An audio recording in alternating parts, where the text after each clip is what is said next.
Friends ఎప్పుడు వీటి అన్నం పెడుతున్నాం ఫ్రెండ్స్. ఇప్పుడు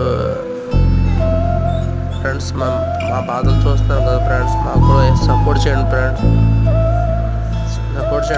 అందరూ ఎవరికో సపోర్ట్ చేస్తారు ఫ్రెండ్స్, వాళ్ళను సపోర్ట్ చేయడానికి ఏడు ఫ్రెండ్స్. ఒక లైక్ కొడితే సరిపోదు కదా, అందరు చూస్తున్నారు కానీ ఎవరు సబ్స్క్రైబ్ చేసుకోవట్లేదు ఫ్రెండ్స్. ఒక లైక్ చేయండి, షేర్ చేయండి ఫ్రెండ్స్.